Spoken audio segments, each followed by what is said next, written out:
हमें से बहुत लोगों के साथ होता है। जब हम जिंदगी में थोड़ा आगे बढ़ जाते हैं तो जीरो से शुरू करना थोड़ा मुश्किल होता है। हेलो हाय, मेरा नाम पंकज जीना है और आज हैशटैग किस्सा में जो किस्सा मैं आपको सुनाने जा रहा हूँ उसका हैशटैग है जीरो। महीने की हर 15 तारीख को पापा पैसे भेजते हैं। ऐसा लगता है जैसे तनख्वाह आ गई हो। बेरोजगार लड़कों के लिए पिता के पैसे ही उनकी ताकत होते हैं। मैं पिछले 4 सालों से अपने शहर से दूर इस बड़े शहर में एग्जाम की तैयारी कर रहा हूँ। हर महीने घर से 2000 रुपये आते हैं। पहले 1500 आते थे, अब शायद पापा ने 500 रुपये का इंक्रीमेंट देने का सोचा है। मेरे पापा एक दुकान चलाते हैं। चाय की उस दुकान को वो सुबह सुबह शुरू कर देते हैं और देर रात तक उनकी दुकान चलती रहती है। माँ दिन में खाना लेकर जाती है और पिताजी वहीं दुकान पर दुकानदारी करते हुए अपना खाना पीना पूरा करते हैं। उनकी ज़िंदगी में कभी इतवार नहीं आता। वो हर सुबह शाम आपको उसकी दुकान पर मिलेंगे। लोग बड़ी तारीफ करते हैं उनकी चाय की, करें भी क्यों ना। उनके पास बैठकर लोगों को महफिल सजाने का मौका जो मिल जाता है।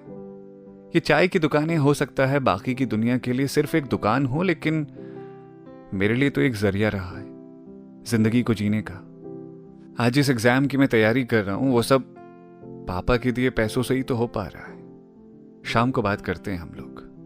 माँ ही बात करती है अधिकतर। पापा जब फोन पर होते हैं तो कहते हैं ठीक है, पढ़ाई पर ध्यान दो बेटा अपनी, बाकी तो यहाँ सब कुछ ठीक ठाक ही है।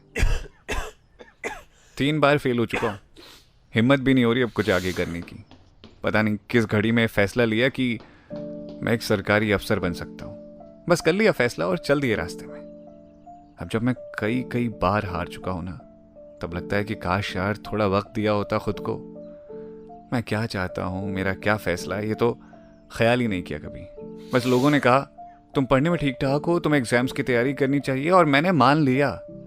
यार तारीफें किसे अच्छी नहीं लगती, मुझे भी लगी थी। और चंद रिश्तेदारों के कहने पर मैंने फैसला किया कि मैं अब ये शहर छोड़कर दूसरे शहर जाऊंगा और वहां नौकरी की तैयारी करूंगा। कोचिंग की फीस एक बार में पापा भर देते थे और हर महीने घर खर्च के लिए पैसे भी देते रहते थे। 1000 रुपये का कमरा था पहले, अब उसकी कीमत 1200 रुपये हो गई है। एक साथी भी रहता है साथ में और व्यवस्था बिल्कुल वैसी ही है जैसी एक वीरान कमरे की होती है। खाना हम लोग घर में ही बनाते हैं। बाहर खाने के लिए ना तो पैसे होते हैं और ना ही मन। आपका मन आपके पैसों पर भी निर्भर करता है। यह शहर थोड़ा सा अलग है। यहाँ बहुत से लोग आते हैं सफल होने के लिए। ऐसे ही वीरान से कमरों में किताबों में उलझते हुए वो तैयारी करते हैं और एक दिन उनमें से कुछ अफसर बन जाते हैं। पर वो लोग जो कुछ बन नहीं पाते वो वापस लौटते हैं अपने शहर या फिर अपने सपनों को पीछे छोड़ कुछ और करने लगते हैं। बीते कुछ दिनों से मुझे भी यही ख्याल आ रहे हैं कि यार कैसे चलेगा सब कुछ आगे। मन नहीं लग रहा किताबों में। हर बार एग्जाम में कुछ अधूरा जा रहा है। मन है कि कुछ और करूं इन किताबों के अलावा। अब कैसे कहूं घर में कि माँ बाबा मुझसे नहीं हो पा रहा है कुछ। आज हार गया हूं यार खुद से झूठ बोलते हुए। यकीन दिला रहा हूं खुद को कि यार नहीं हो पा रही मुझसे तैयारी।